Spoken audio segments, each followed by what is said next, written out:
Assalamualaikum warahmatullahi wabarakatuh. Nama saya Amalia, guru program keahlian akuntansi pada SMK Negeri 1 Jepara Kabupaten Kuningan, Provinsi Jawa Barat. Kali ini saya akan membuat video pembelajaran tentang siklus akuntansi perusahaan jasa.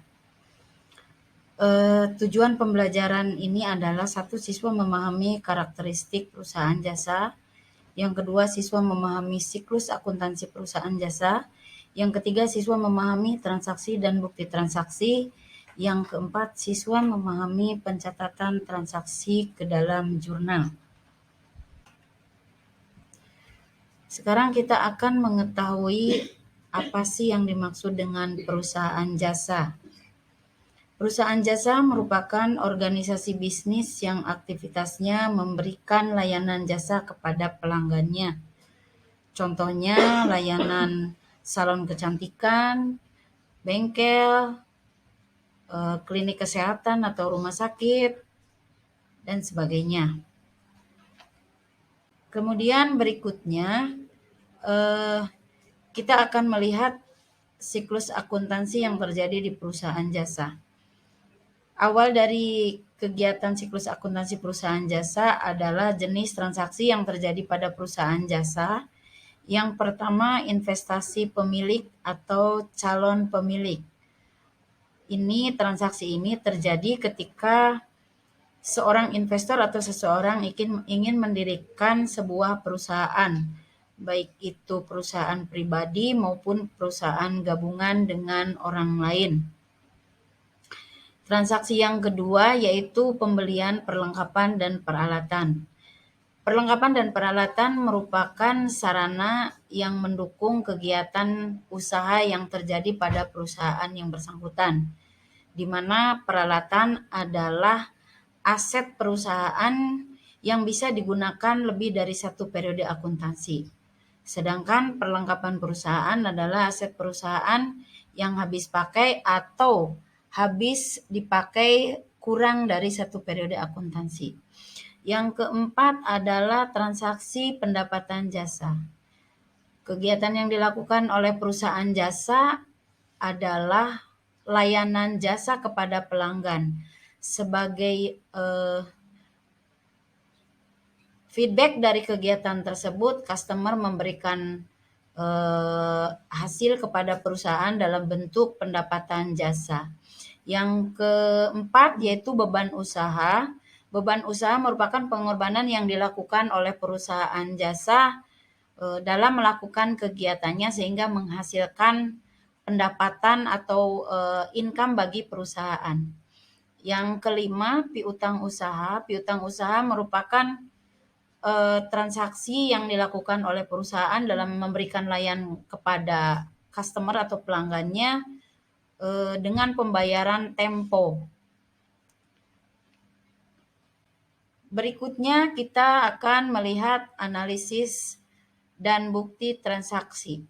Transaksi yang terjadi di dalam sebuah perusahaan terdiri dari transaksi internal maupun transaksi eksternal, di mana transaksi internal adalah transaksi yang terjadi di dalam intern perusahaan. Salah satu dokumen dari transaksi internal adalah bukti memorial yang dikeluarkan oleh perusahaan dalam ruang lingkup internal perusahaan, misalnya dari bagian yang satu ke bagian yang lain. Kemudian yang kedua yaitu transaksi eksternal. Transaksi eksternal yaitu transaksi yang terjadi dengan melibatkan pihak ekstern atau pihak luar perusahaan.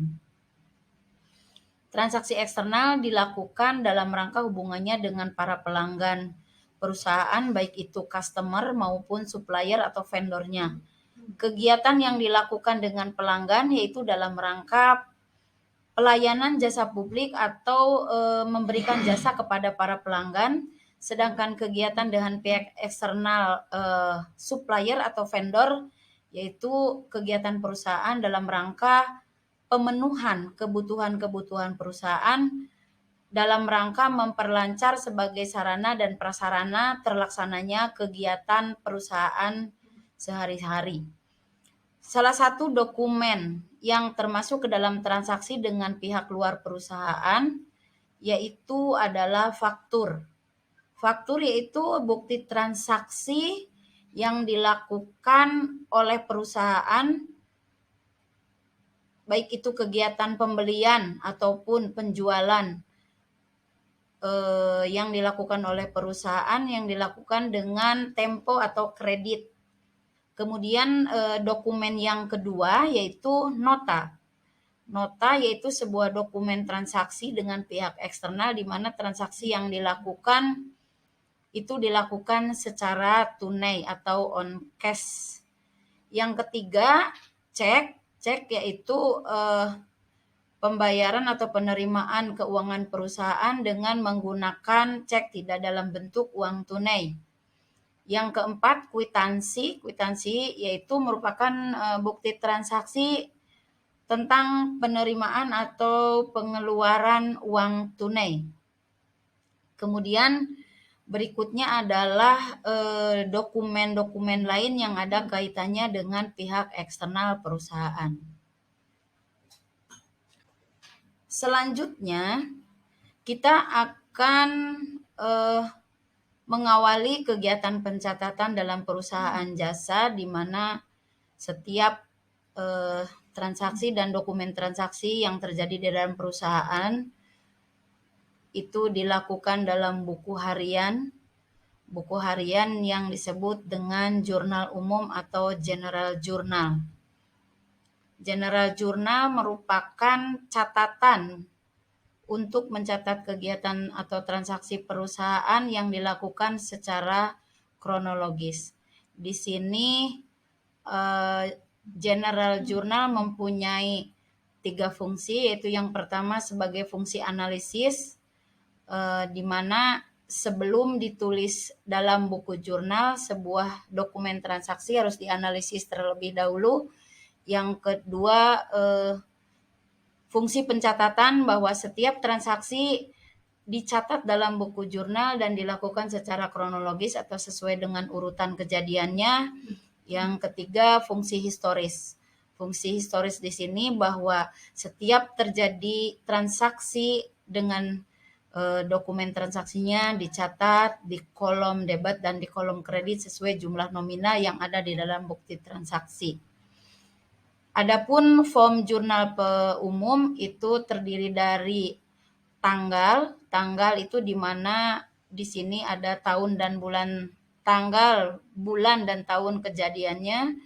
Kemudian yang kedua mencatat akun yang terkait dalam dokumen transaksi tersebut, dicatat di kolom sebelah debit dulu, baru kemudian dicatat untuk akun di kolom kredit yang pencatatannya agak menjorok ke dalam. Kemudian kolom referensi ini untuk mencatat nanti kode akun pada saat pemindahan catatan ke buku besar, dan di situ ada kolom debit dan kredit yang menunjukkan bahwa jumlah nominal yang terjadi di dalam dokumen transaksi tersebut. Kemudian dalam sebuah laporan jurnal umum sebelumnya harus dicantumkan di situ di atas nama perusahaan, nama laporannya jurnal umum, kemudian periode tanggalnya, bulan apa gitu, yang termasuk dalam satu periode akuntansi. Kemudian jangan lupa diisi juga nomor halaman, karena jurnal umum ini dicatat secara kronologis sesuai urutan kejadiannya selama satu periode akuntansi. Itu mungkin tentang form buku jurnal. Terima kasih.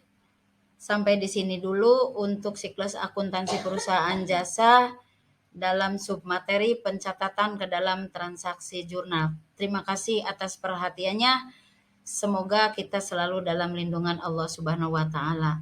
Sampai ketemu di materi berikutnya. Wassalamualaikum warahmatullahi wabarakatuh.